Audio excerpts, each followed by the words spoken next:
I love this guest. She's a personal friend, former client of mine. So I'm so excited to have her here. Yeah, same. We had a pre-call sometime back prior to getting the show scheduled, so we got to meet each other. Powerful, powerful story. Listen, This is something you want to sit down and definitely listen to. And I love that you're here. It never changes. Drop a hashtag live if you're watching live, hashtag replay if it's replay. But I mean this.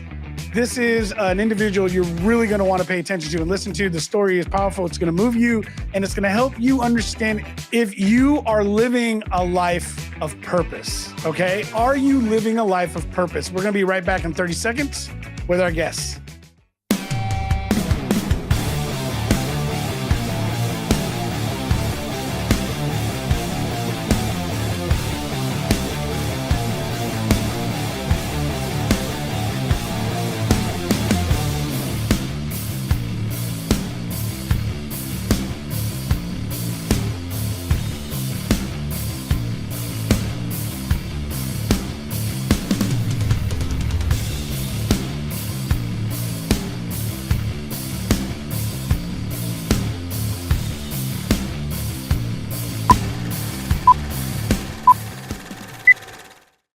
Sarah, welcome to the show. Hello. And hello over the pond. That's right. So help our audience know, where exactly are you at right now? I am in Oxford, England, so about an hour outside of London. Awesome. So different time zone, and so I am really, really grateful that you're here and you're willing to share your story with us. So there's a lot about you. You were introduced to us by Lorianne. Love the story, and listening to it, it makes a lot of sense. And I want to get into this because I think that so many individuals, especially after all the things that's been going on all over the world, and we're seeing things in the news still. It's up and down, but we get to these points where we're experiencing anxiety and burnout and all of these elements in our life. And, I think it really comes down to understanding if we are truly living a life of purpose. And I got that from listening to you and your story.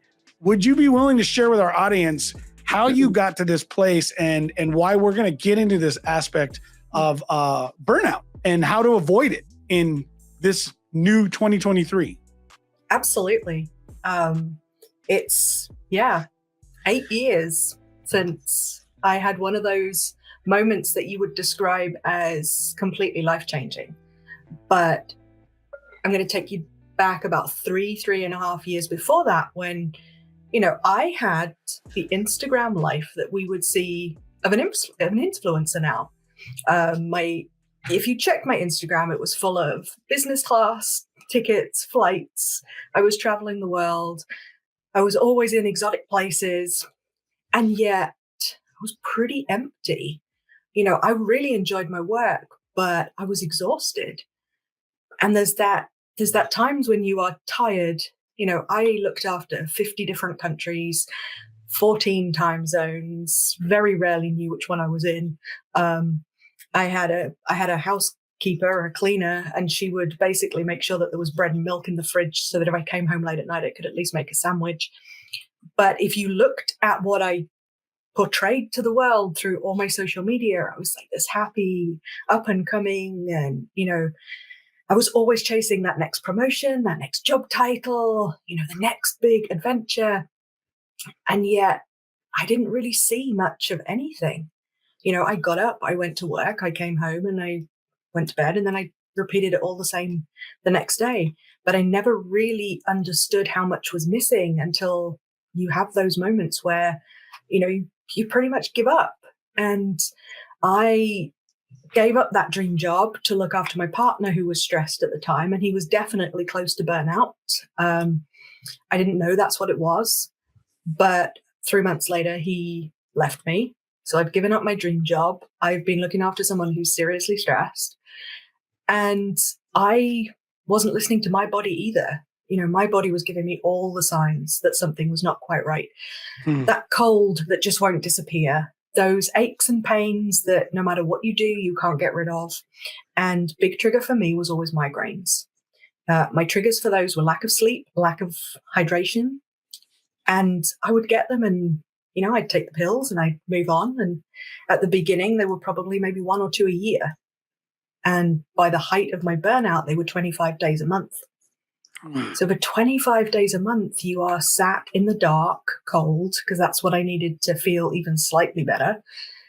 And that internal chatter starts. And it doesn't matter what your purpose is in life. When your head is going, you're awful, you're a failure, nobody's coming to look after you. If your parents find out about this, they'll be so disappointed. And all of this is what's being said up here. None of this is actually being said. None of it is anything to do with other people. It is what your internal chatter creates when your mind finally has a chance to stop.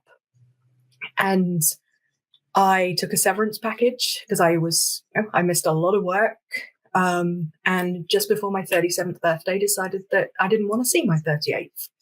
I was done. I was in pain pretty much every day, and pain that I just wanted to stop. And I had left a job that I was good at. I left a job that, made me a lot of money, but I was definitely not living anything close to my purpose. And by the time I left the company, you realize that your values haven't been aligned with theirs for quite some time. Now, when I joined that company sort of 7.5 years earlier, our values were very much similar. This was a company that I believed in. I believed in what they were going to do.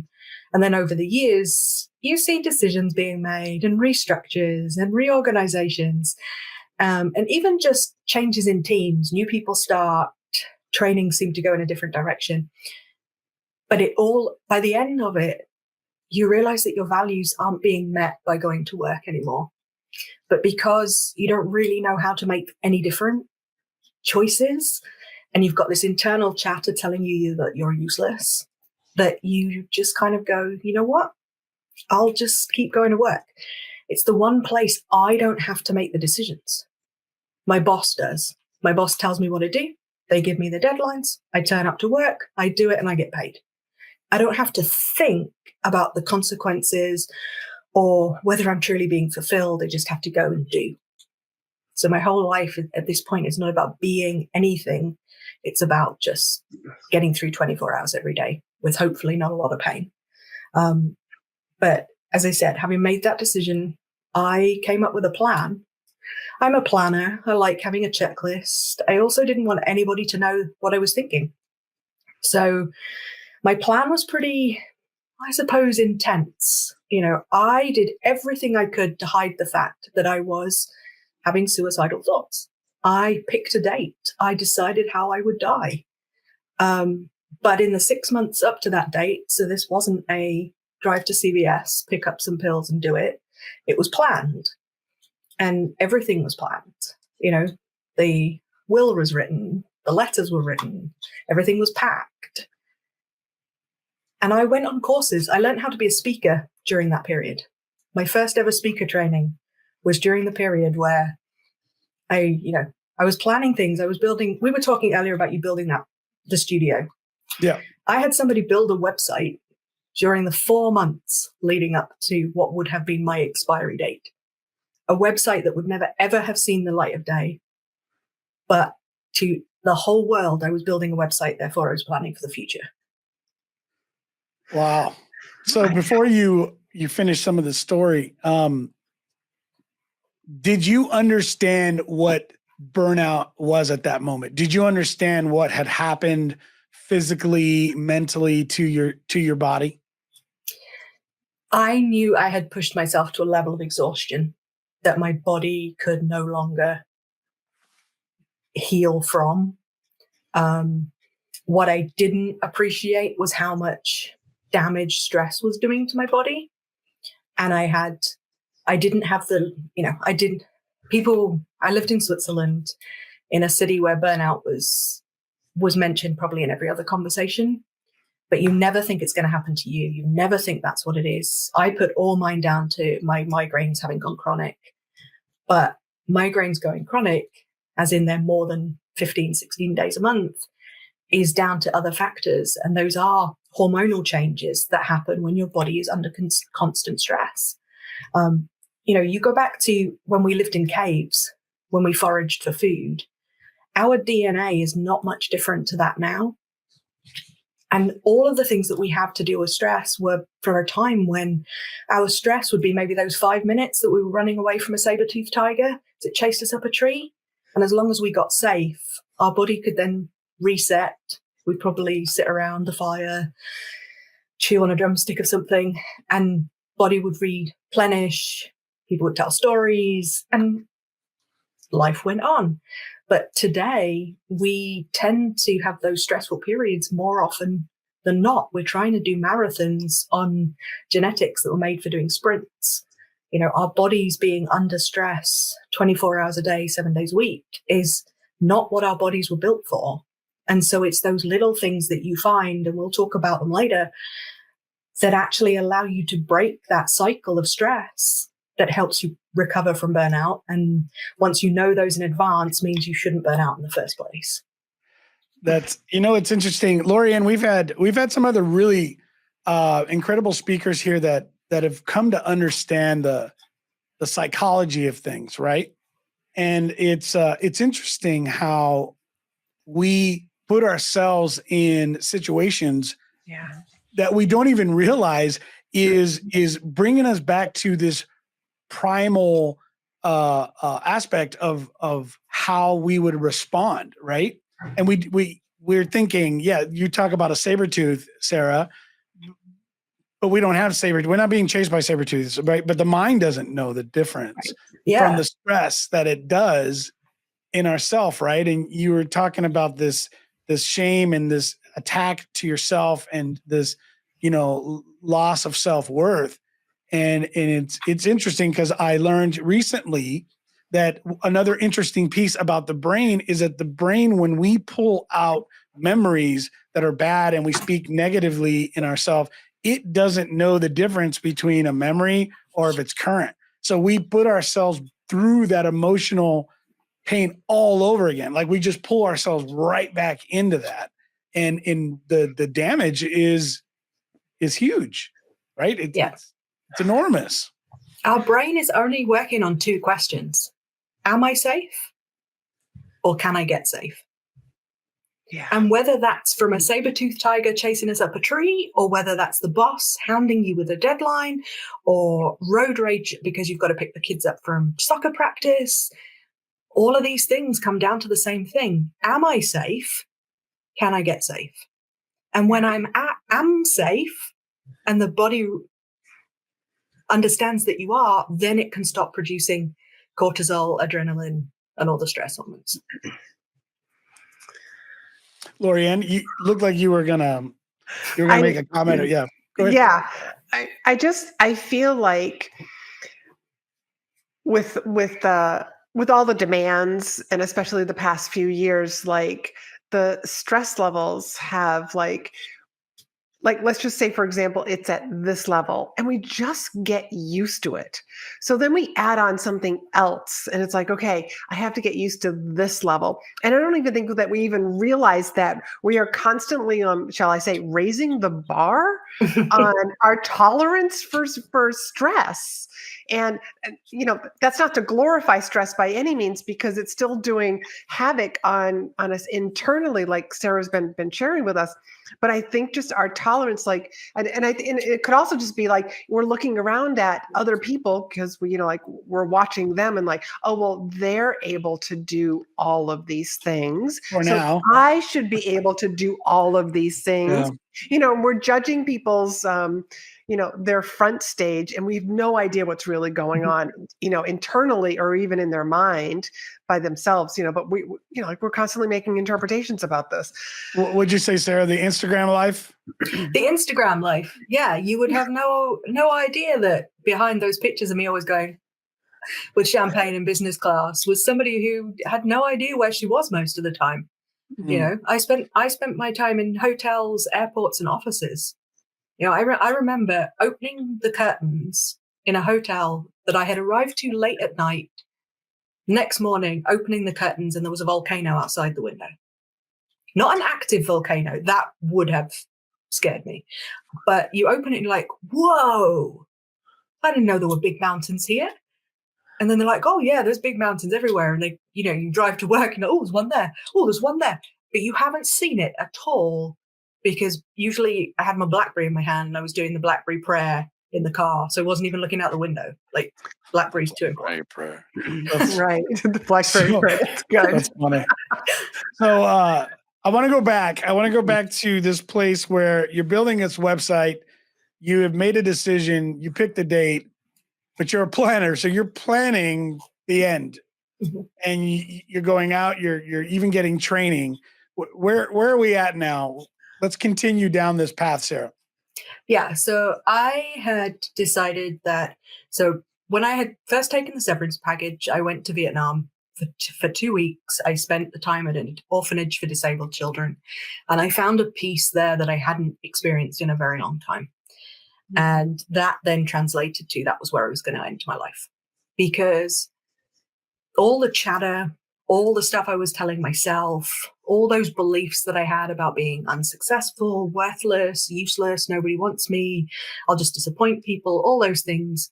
When I was in that room with those children, I could still catch a ball, I could still hug somebody, I could still make somebody laugh, and I could paint nails and sharpen pencils. That was my skill. And I was like, you know what? I want to go and do something. I want to go and be useful. I want to give as much love as there is left in my heart. I just want to give it to these kids. And that will be my gift to them. And then it'll be finished. And so, yeah, you go through that whole period of everything being your last. It was the last flight I was going to take. Mm-hmm. It was the last time I was going to go through immigration. It was the last bus ride. It was, everything in that was the last. And I planned to be in Vietnam for 3 months. And at the end of January would be my expiry date. And about beginning of December, I realized it's going to be my last Christmas. You knew this. I mean, you were already saying this was the last. So were you picking up those moments then? Were you experiencing those moments at that time? I think from the moment I arrived at the orphanage, for the first couple of months were pretty dark. I was not a nice person to be around. I isolated myself a lot from people who were my friends. I didn't really speak to many people. It's not a surprise that the room of children that I looked after, most are dumb or have not been taught to speak for whatever disabilities they have. It was a very quiet room. Nobody in that room would say my name or could say my name. Children in the other rooms could say my name, and I very rarely went into them, but nobody in my room, room 5, could actually say my name. And they had the greatest 4 staff. They would make sure I didn't cut my fingers off with a machete, and, they would lend me a knife if I would be careful, and I was allowed to borrow the nail clippers to cut fingernails, because painting long nails isn't quite it's a bit icky. But in all that time, all the memories I have of that time are very negative ones.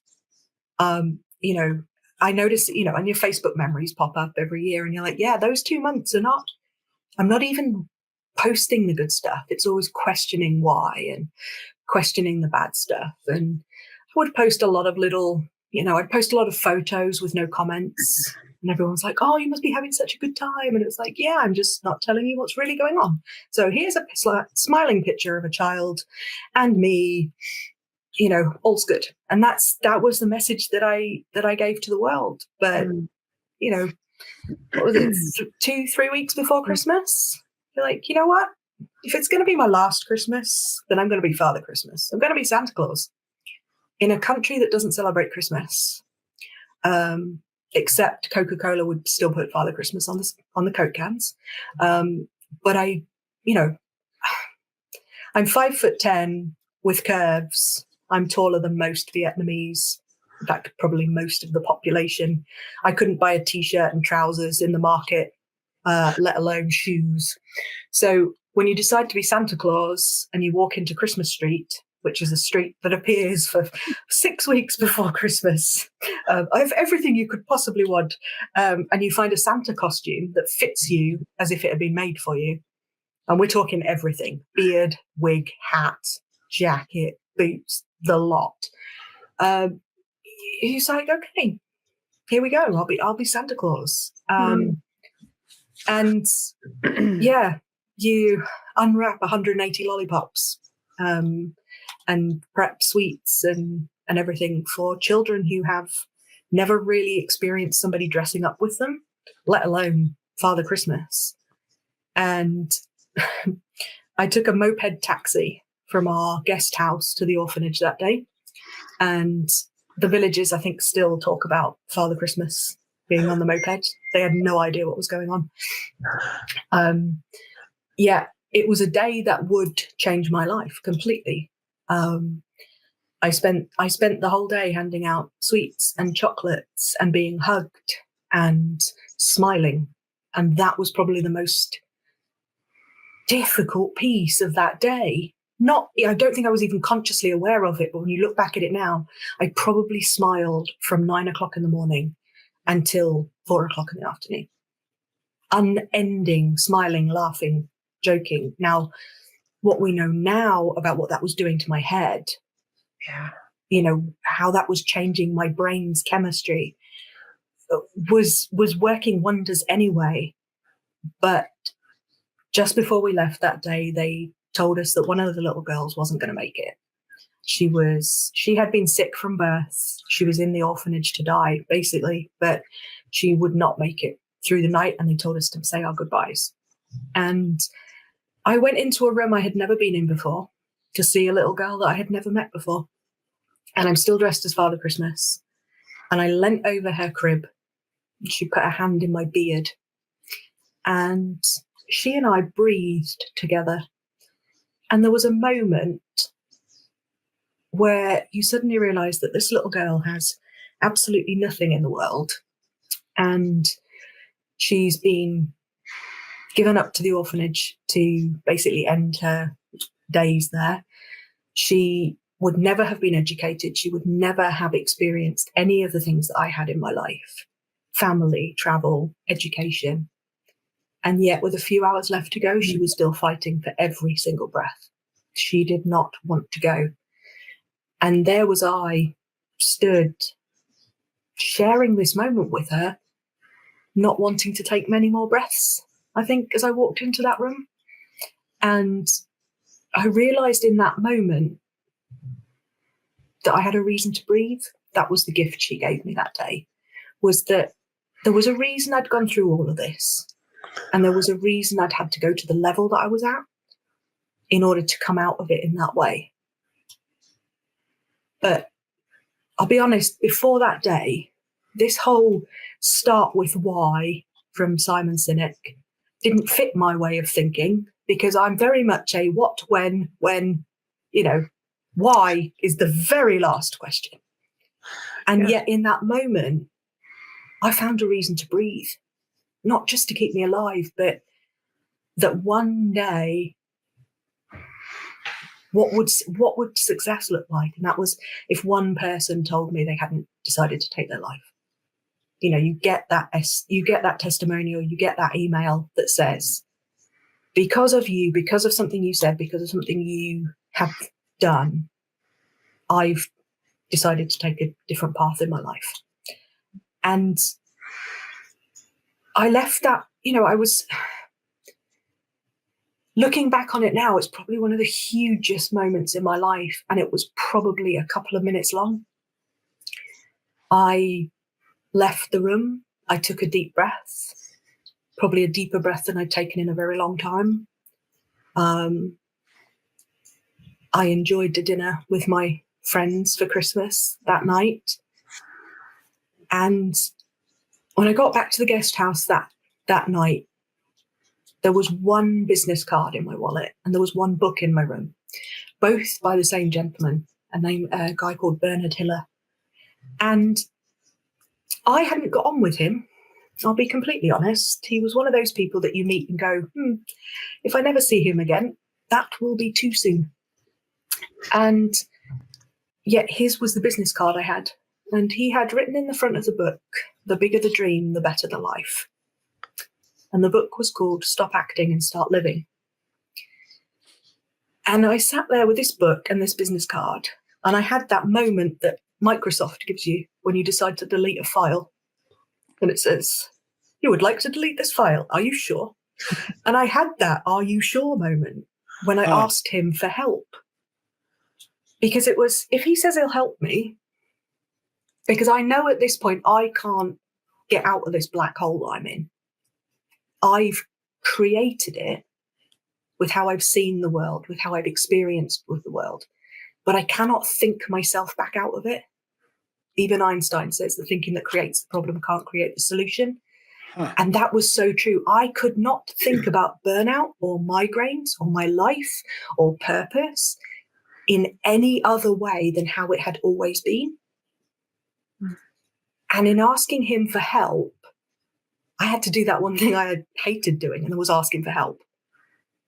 But it was with the caveat of, if he says yes, then it's path A. If he says no, that was the sign. Yeah. If he says no, then this was maybe just the universe testing that I really wanted to go through with my plan. Are you sure? Huh. Are you sure? Oh, I think about that little girl and how you said, somebody had sent her to the orphanage and she was sick. And and I know that we're going to talk a little bit more about purpose, but her connecting with you is probably her purpose, like why she was here, so that she could make that difference, in your life. And it's in the ripple effect of this little girl, because of what you're doing now, Sarah. You are speaking up about the stuff that hasn't been spoken about. Yeah, and it's one of those, I will never forget the gift she gave me, but I think she also opened my eyes to all the gifts that were around me. Mm-hmm. That every single one of those children gave me a gift every single day, whether it was a little smile or something funny that they would do, or how I would see them treat each other. And you're like, you know what? And these children have no possessions. They share clothes and shoes and everything. And yet it's true. The people that have the least can often give you the most. Mm. It's interesting. It's almost as if she shared her last breath with you. If that was her gift, was a breath of life. And I think it's quite fitting that the name of your company is your reason to breathe. I think that's powerful, because this is a story of understanding yourself, but knowing that you had to go through this journey, and then recognizing that you can't get out of these situations alone. And I think that's what a lot of entrepreneurs, business owners, individuals across the board, but especially as we're reaching out and talking to people within careers, which I think typically this is what drives people into these areas of burnout. Would you agree, Sarah? Does it typically come from people that are trying to find purpose within their career and match these up? Yeah, and I think it's probably a good point to say at this point. I had done every possible training course out there. I had done leadership trainings and resilience training, stress management, time management. I had done them all, and yet I still couldn't, when it came down to it, actually create that in a way that my body could process the stress that it was causing. And it took, so the coach I chose was not a corporate coach, was not a business coach. He was an acting coach. And for the next 6 months, I went on, numerous masterclass with him. I did, one-on-one sessions with him, which involved me standing on a stage in Rome and singing Let It Go from Frozen. I did stand-up comedy in London about my own life, including this period, of the little funny stories that were happening in Vietnam. And I will say, during the first 6 months, he did not know what was going on in my head, because whilst I asked him for help, I asked him to help me be the best speaker I could be, because I was not ready to open up to what was really going on the day I asked for help. Okay. All right. So in all, I mean, okay, that makes sense. So he wasn't coming up with some crazy innovative way to get you out of suicidal thoughts and depression. I got an idea. Let's make it worse. All right, but what he did, and what every single masterclass, every single session with him, I took dance lessons, I took singing lessons, I did a dance class on the very first day of my very first class with him. I did a dance class where he vomited on the stage several times because I really wasn't fit enough to do such a class, and I had eaten completely the wrong breakfast. And yet, if any of you have seen Pitch Perfect, that scene, that's all we'll say on that. I'm just thinking that happens like right before every one of these shows. I'm like, or right after. What I feel like doing sometimes. I'm like, Jiminy Christmas. I wrecked that one. This is a real behind the scenes. It's a behind the scenes. But everything that we were doing was about dreaming and about being creative and about looking at your life through different perspectives. And those different perspectives were not about you. They were about the scenes that you were acting and the emotions that you were trying to convey without speaking, and, picking up all those tips. I was also in a class where I was not the best. I was not at the top of my class. In fact, far from it. And yet I was surrounded by people who dreamed. Every single one of those kids, because there was at least 12 to 15 years difference in age. Every single one of them wanted a recording contract or to win an Oscar, or they were dreaming. They were dreaming, and they had huge dreams. And you realize that in the corporate world, I didn't have dreams. Yeah, they hadn't got it stuffed out of them yet. Right? I had a plan. I had my development plan, and I had my career plan and the career ladder, but there wasn't a lot of dreaming on that career ladder. Yeah. You're not allowed certificates, right? You had some certificates, maybe a couple plaques, maybe a hang in there trophy, right? That's the positive reinforcement. Like, stick around. We'll give you another plaque next year, Sarah. Yeah, or the walk around passing out cookies. Heard that one too. So now, fast forward. Now, this, what I think is powerful is when these stories come from real, authentic experiences like this, because there are things that we go through in our life that you cannot express in the right words. There is almost a language of pain that someone has to have journeyed through that same path. Right. And it's only understood by others who can speak that language. And it's not to disregard anybody that's working towards helping people. But I think this is where that authenticity really comes into play. And you were there and you understand the path, the steps, right. And you can walk with somebody through it. So now talk to us and talk to our audience about how you're making changes today and how you're working with individuals, how you're speaking and sharing this story. But more importantly, you're actually now helping and showing others how to avoid these situations, correct? Yeah. So like I said, it was about 6 months into my own healing journey that the real story came out. Mm-hmm. Simple question at the end of a week long, we were at a film festival in a place called Ischia. And we had spent every night on the red carpet. We had spent every day doing dance classes and listening to actors and directors and script writers tell their stories. And I think when you learn to just listen to people as they tell you your story and not always try and, you actually let yourself just hear what people are saying rather than trying to, process 10 days down the line, or what am I going to be doing next week? And there was the morning that I eventually told my story. There was a gentleman called Lee Daniels, and his story hit me. It really made me see authenticity, vulnerability, and all those things. And like I say, I'd never, ever planned to tell anybody my story. That wasn't what I was supposed to be doing. That wasn't that wasn't my plan. Now that I was not going to end my life, what was my life going to be? Well, I was going to teach people how to be successful in all these small markets around the world. And then I was going to teach people how to be an ethical leader. But all the time pushing down this story of what was your reason to breathe and helping people find theirs. And eventually I stood up and I told my story.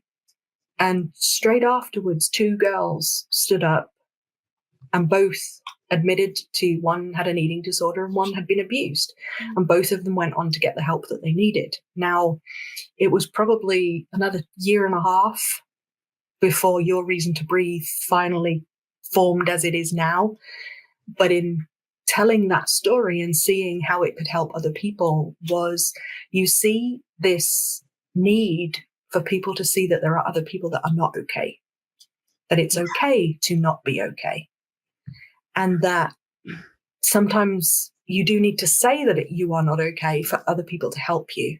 So I had very much, written off every friend and family member I have that they would, I had assumed, I had made all these beliefs about they would be disappointed in me. And yet when I actually opened up to them and said what had been going on, without exception, it was, I would have been there in 5 minutes. I would have sat with you all night if I needed to. We would have been on the next flight. So people don't know that you need help until you tell them that you need help, especially if you have been putting on this mask of strong and successful and unflappable and an Instagram story that says, my life is wonderful. And I think, like, when you told your story and those 2 women who stood up and said, here's what's really going, it's like you opened the door for them to say, this is what's going on with me. Like, I'm sure that because we have like this Instagram life that everything is beautiful. And then we finally share, like, here's the shit that's actually going on in my life. And it lets other people like, oh, it's okay that my life is not all together, that I haven't figured everything out by the time that I'm 22 or 25 years old, like this exact pathway. I think that there's so much power in story, in everybody's story, but you opening up about, and just that vulnerability moment, where we actually are just honest with ourselves and then honest with the people that are around us. And you've actually seen like the results of what happens when you do that. I mean, you've gotten emails from people who were in your audience when they hear you speak. You've, like, just starting with those 2 women that you changed, like, right then and there. And those are the ones that said something. Yeah, absolutely. Right. Because I mean, like any of us, right, we get impacted by what people say, and down the road, we think about it. Sometimes information we get doesn't always make a lot of sense until later something sparks it, and then you make the connection. You're like, okay. Well, and that's exactly what Sarah said, where it still took another year for Your Reason to Breathe to come to life, to get started. Like, that you knew that this is part of your purpose. This is why you're here, is for Your Reason to Breathe. So, Sarah, what are some of the things, I mean, and I already know that you have a quiz that we can talk about after, but what are some of the things that, or activities, or like homework assignments, if you will, that you help your clients go through? I mean, so that they can, like, almost like recover or even recognize that they're in. Yeah, that's what I was going to ask too, Lorianne. So that's a good one. Yeah. How does someone recognize that they're getting in that space, before they get so far in a pit, maybe they don't want anybody help. Yeah. So Lorianne mentioned a quiz. It's 15 questions, cosmopolitan style, yes, no, about, are you burning out? And it's the factors you may not necessarily think of, but, I'm always upset, or I'm always getting emotional. If you've not been an emotional person before, that's possibly a sign that you are stressed to the point that your body doesn't know how to react. But I will say this. Now, we here in the UK do not have medical adverts like you guys in the US, where you get all those warnings and all those things, Okay. You mean the disclaimer. The disclaimer. It's like 10 seconds of what the product is and another 5 minutes of how you can die. Yeah. For taking this for heartburn. And I'm like, it's heartburn. So like, I'll just deal with it. Like, I'm okay. Don't eat so many hot dogs, then you won't have heartburn, and we won't need to deal with this whole advert. However, when you have a dental procedure or procedure in the US, it will say do not enter into any contractual agreements or drive or operate machinery with it if you have sedation or anesthetic. Yep.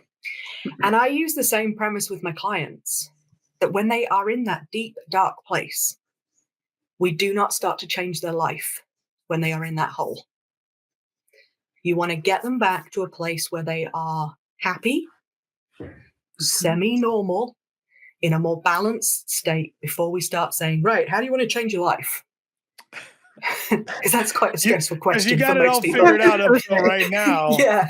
So since you were able to figure it all out, let's just go ahead and throw a few more things on that burner. Yeah, you seem to be doing okay. So let's hit you with a big one.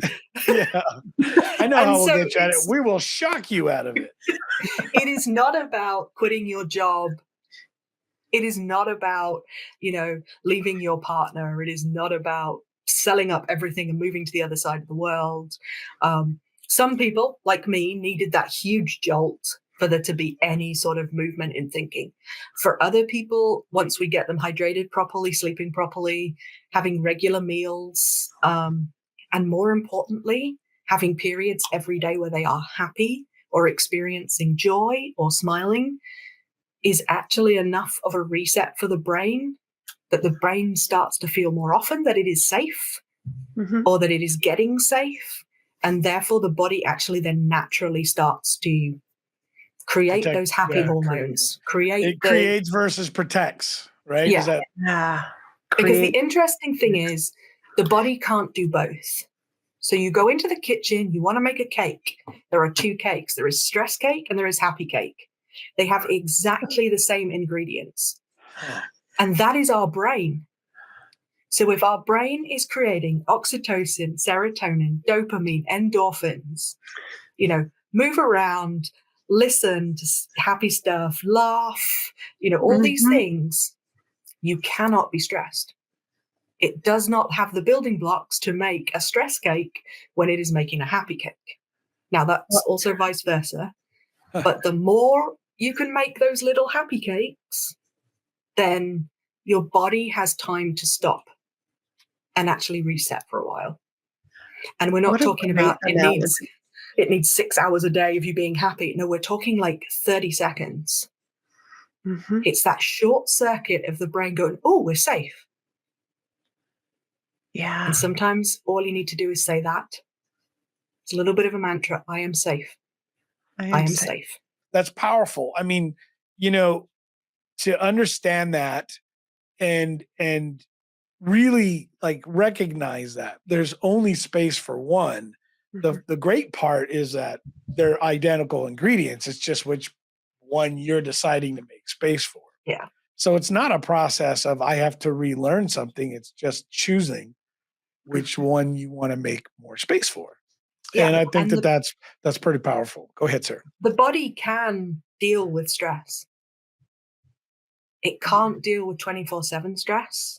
That's why we start to break down and burn out, and a lot of, disease and everything comes from the fact that our body is struggling. However, by giving ourselves a few minutes a day of something that makes us happy, I hadn't realized, my coach started something very similar with me. Was he asked me what made me happy, what brought me joy. And he asked me to write down 10 things and I couldn't. And eventually he said, well, what did you used to do as a child? And I was like, I read books. And then you look around the room and you're like, there's not a single book in the room that I was staying in. And I realized I hadn't for 3 or 4 years read a book. I had always bought a book and put it on the shelf. On my next vacation, I'll read the book. Or when I finish this project, I'll take time to read the book. But that first day you pick up a book, I couldn't even read one paragraph. It was so exhausting. And yet you get to a whole page, you get to a chapter, you make it to 5 minutes. By the end of it, 30 minutes reading every day is my go-to. And I notice by 8 o'clock, 9 o'clock at night, if I haven't read 30 minutes, now it can be broken into little things. You don't have to just sit there for 30 minutes. But I know by the end of the day if I haven't had my reading time. And it's finding that for people that actually allows them to have 2 or 3 minutes where they just switch off completely. Or, they've always got a commute, finding something that they can listen to or interact with that stops them thinking about work, stops them thinking about the stresses of things. And that's, we talk about these first aid kits, and you mentioned it earlier, the brain can't go between what is real and what is memory. Yeah. Well, it can't go between what is real or what is planned. So I have clients whose thing to make them happy that's a good point, Sarah. Well, that's a really good point. I didn't really think about it that way either. I was looking at the negative side, right? Don't bring the negative back. But but when you have a client who says to you, well, the one thing that makes me the happiest in the world is scuba diving, and you live in Oxford, England, which is at least 3 hours to the sea in any direction, and not particularly a sea that you would want to scuba dive in. Just saying it's cold and just throwing it out there. Not very many nice fish. But when you then get them to plan, where would you go? Yeah. If money was no option, time was no option, who would you travel with? Where would you go? What would you be doing? Even go and look on Expedia and look at where you would travel from and which hotel you would stay in. There is the power behind, people will recognize it as vision boards or visualization. Yeah. The body doesn't know that you got on the plane or not. The mind works in such an amazing way. And we're all guilty of not aligning ourselves up with it, right? It's the most powerful engine and tool we have. Yeah. And we can make it really, really work for us or let it work against us. I don't think we make it worse against us. I think we choose not to have it work for us, right? And it's easy to do when we start to tell ourselves all the things that the mind will start to soak up and take in as reality.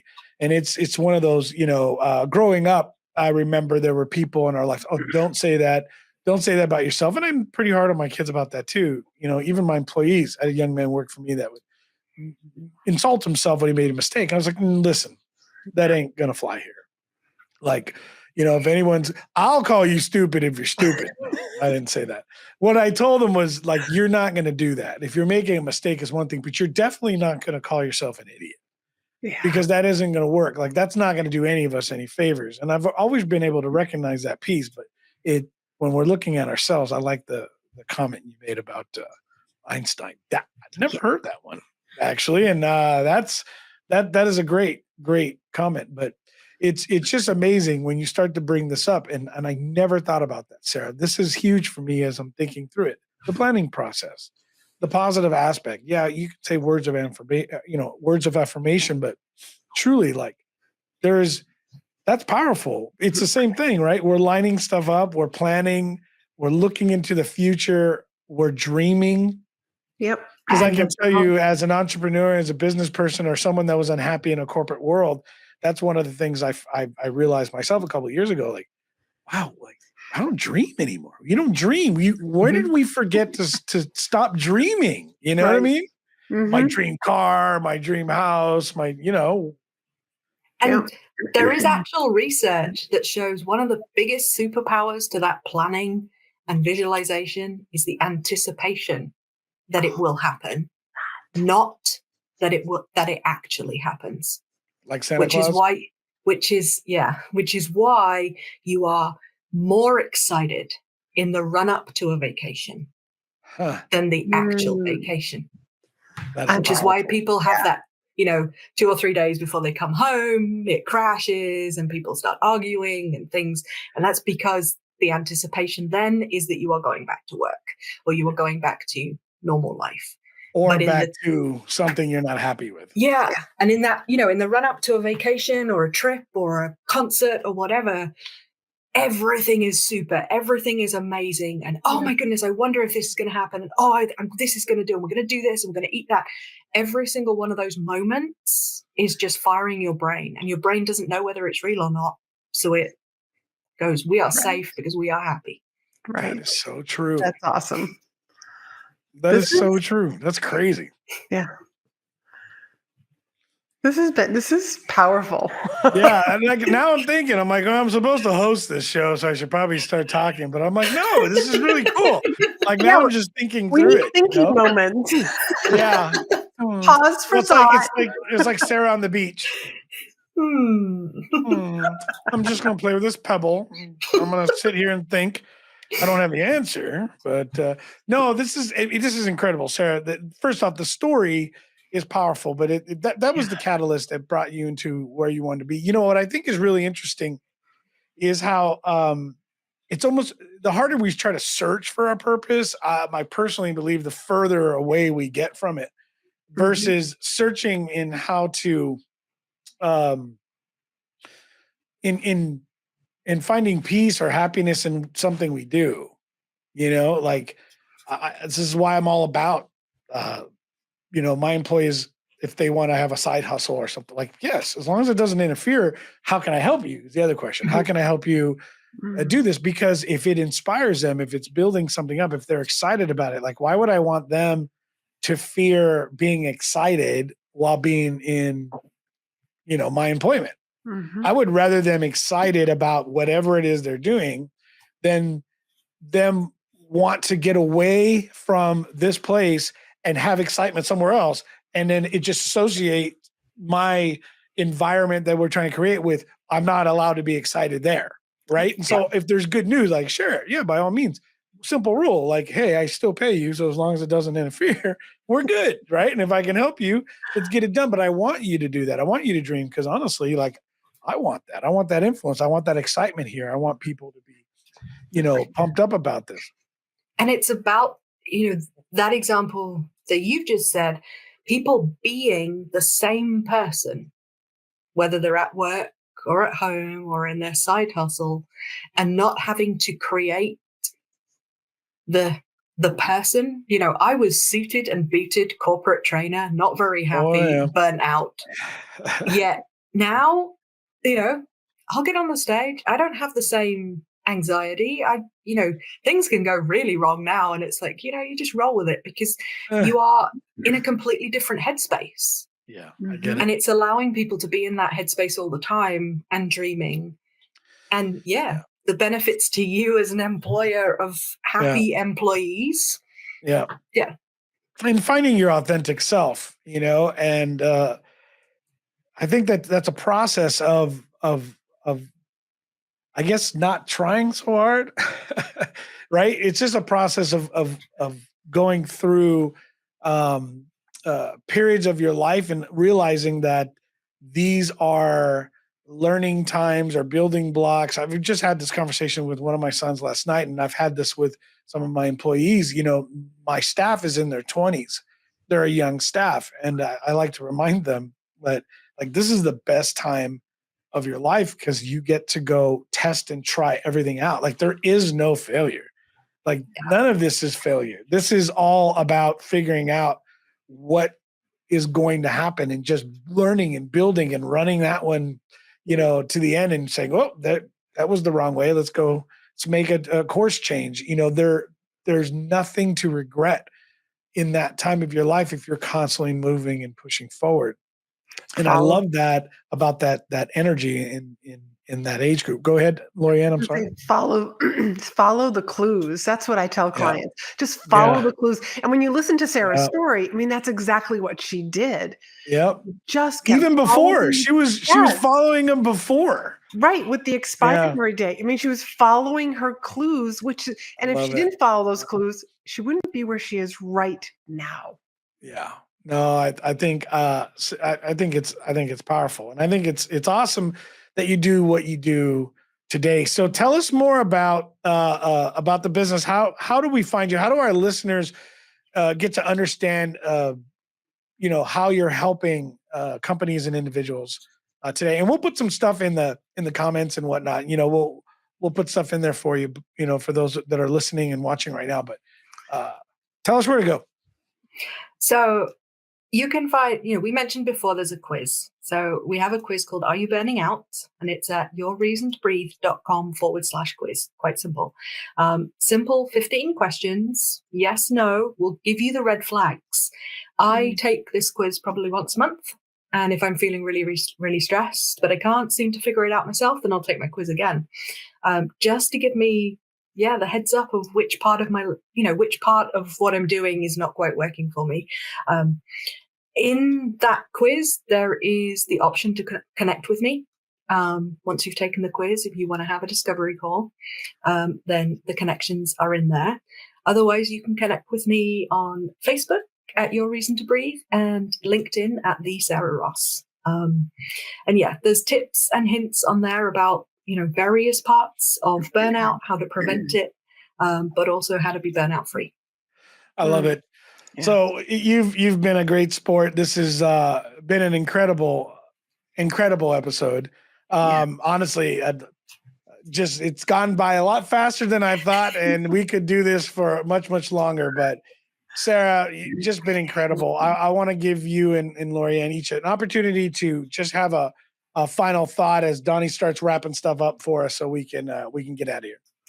I would just share. I mean, it's been one of those emotional roller coaster episodes, but I want to encourage people to as this year is just getting started, to really start to think about, are you burnt out? Take Sarah's quiz, learn from her, follow her, because you will be a better husband, a better wife, a better employer, a better leader.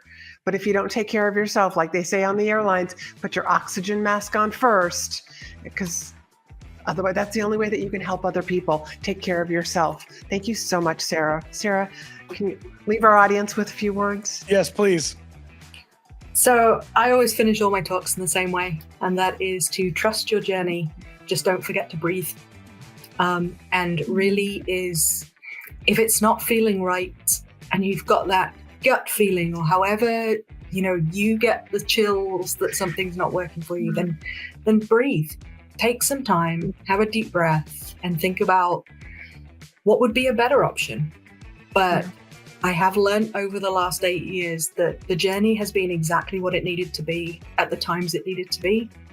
And when it's been tough, it's not always been tough. And when it's been good, I've just learned to enjoy those moments. So trust your journey, but just don't forget to breathe. Thank you. Thank you. Sarah Ross, thank you so much. I appreciate it. A round of applause for Miss Sarah Ross. So listen, if you want to know more about Sarah, if you want to know more about burnout recovery and about how this works at every level, personal, relationship, business, please, by all means, reach out. We'll have some stuff in the comments. Find Sarah, connect with her. And I know I'm going to try out the quiz, but I love the comment that you made, and it's understanding and listening to your body. There's a lot of times that, sometimes you wait too long. And I can tell you, most of us understand, we've gone through this in our own lives and experience. There's we know the signs, we know the sounds and everything that our bodies and our mind and our hearts and spirits want to tell us. And we just decide whether we want to listen or not. But we know it when we hear it. So anyways, you guys, thank you so much for being here. We appreciate it. Again, this is the Contagious Leadership Podcast. I'm Rigo Murillo. Lorianne, the one and only, and our special guest, Sarah Ross. Thank you guys again for being here. God bless. We will see you guys next week. Same place. Have a good one. Donnie, why don't you send us out?